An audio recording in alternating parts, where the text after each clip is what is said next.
Les héros n'ont pas à se cacher. C'est une phrase qui est dite pendant le procès de White Tiger pendant que Matt Murder essayait de le défendre. Cet épisode 3 est dans la continuité des deux premiers. Elle est toujours aussi violente, même si là, on a affaire à beaucoup moins de combats. Toute l'attention se joue essentiellement au tribunal. Est-ce que Matt Murder va réussir à sauver White Tiger? L'intro montre directement de quoi ça va parler. Les deux premiers épisodes nous avaient habitués à avoir une scène d'introduction assez violente. Une scène d'introduction qui reste. Là, cette scène d'introduction est particulièrement lente et ne marque pas. Elle est complètement oubliable. Elle n'est malheureusement pas mémorable. C'est un épisode qui est principalement concentré non seulement sur le tribunal, mais également sur Matt Murder. Est-ce qu'il va redevenir Daredevil et quels sont les conflits qui le travaillent dans sa tête?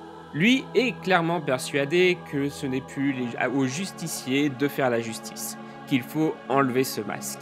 Et c'est ce qu'il va finir par faire pour White Tiger et montrer à tout le monde qui il est. D'ailleurs, ce personnage est malheureusement, je trouve, pas assez développé dans ces 3 premiers épisodes. Même si on en apprend un peu plus au tribunal, ce n'est malheureusement, je trouve, pas suffisant. Finalement, même si on connaît ses motivations et pourquoi il le fait, nous ne savons pas qui a été l'élément déclencheur. Pourquoi il est devenu ce justicier. On apprend également que son pouvoir lui vient d'une amulette. Une amulette qu'il ne possédait pas quand il allait dans le métro car il n'avait pas son déguisement. Il n'avait pas sa tenue de justicier. Mais quels sont réellement ses pouvoirs? Parce que personnellement, j'ai trouvé qu'il se battait plutôt bien même sans l'amulette. Et quand on voit la fin de l'épisode, je vais pas spoiler tout de suite, malgré son amulette, c'est pas ça qui lui a sauvé. Quel pouvoir avait-il réellement? Dans cet épisode, c'est le premier de cette saison, nous avons le droit à aucune scène de combat et pourtant nous avons le droit à une montée en tension qui est progressive. Je n'ai pas vu les 40 minutes, je crois que c'est la durée de cet épisode, passer. Tout se joue au niveau de la réalisation. Les plans, la façon dont c'est tourné, l'attachement qu'on a au personnage, les retournements de situation, le témoin qui finalement, même si c'était prévu, même si on le voyait venir, retourne sa veste, et le fait que Matt Murder, qui ne voulait absolument pas que le procès se tourne autour de White Tiger, mais autour du personnage, de l'homme, finalement, il renverse la tendance, il montre à tout le monde qui était derrière le masque. Heureusement, le tribunal finalement le libère, il est acquitté de tout ce pourquoi il était accusé. L'avocat était persuadé que c'était la meilleure chose à faire parce que pour lui, les justiciers doivent enlever leur masque. Ils doivent, à la limite, même laisser faire la police. Bien sûr, ça ne plaît pas à Fisk, ça ne plaît pas au Caïd. Est-ce vraiment lui qui a donné les ordres ou Vanessa? Mais en tout cas, la fin de l'épisode montre la fin de White Tiger. Un personnage sur lequel on s'est attaché et je dois avouer que la fin, je dirais pas choqué non plus, mais je m'y attendais pas. Je pensais pas qu'on allait faire disparaître ce personnage.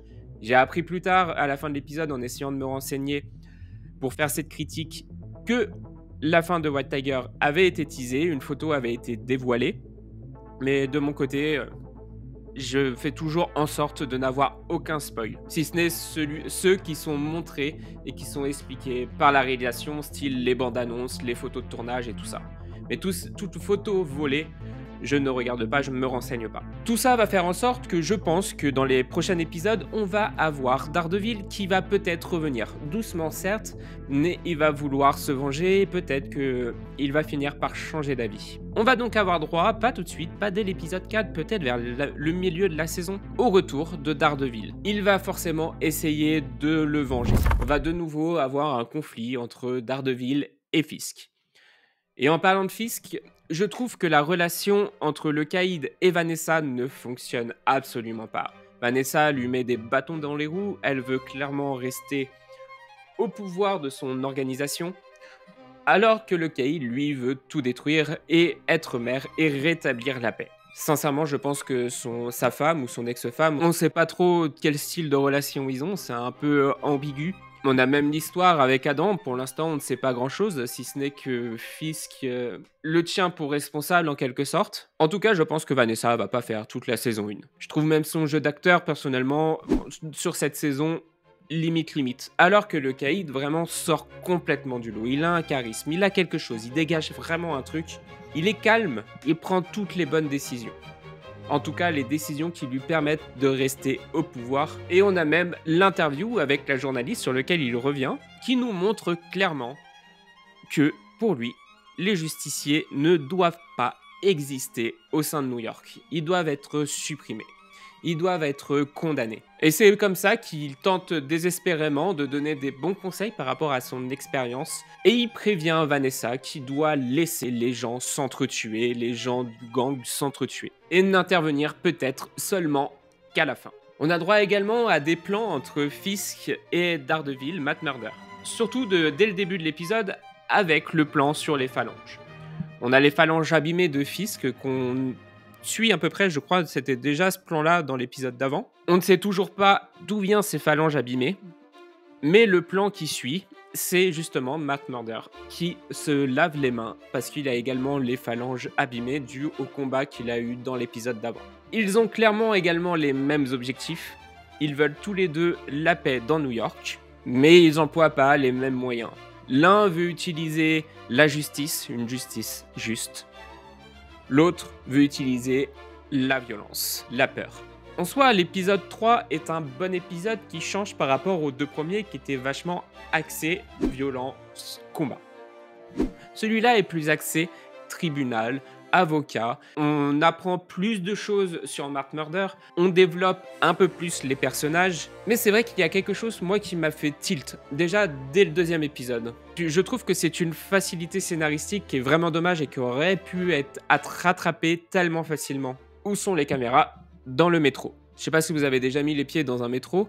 Moi, j'ai fait le métro parisien et le métro de Londres. Je peux vous dire qu'il y a des caméras partout. Sur tous les quais. On va pas me faire croire que bizarrement, il n'y avait pas de caméra à cet endroit-là. Je trouve que ça casse un peu quand même certaines scènes du procès. J'ai fait que de me dire, est-ce qu'à un moment donné, ils vont pas utiliser les caméras? Mais ça me paraissait trop simple, trop facile, finalement, ils l'ont pas fait.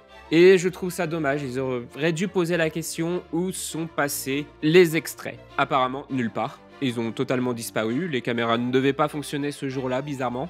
En tout cas, c'est vraiment le seul défaut, réel défaut que je trouve à cet épisode, avec peut-être l'intro qui est quand même vachement mou. Même si derrière, on a une montée en tension progressive. Pour ceux qui sont restés jusqu'à la fin, je sais que j'ai pas fait de critique pour l'épisode 1 et l'épisode 2. Je n'ai tout simplement pas eu le temps parce que j'étais en train de faire cette fameuse vidéo que je vous invite à regarder sur la Corée du Sud.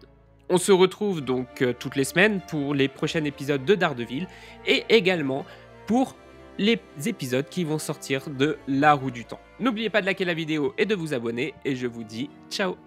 Un homme qui porte un masque pour cacher son visage est un lâche.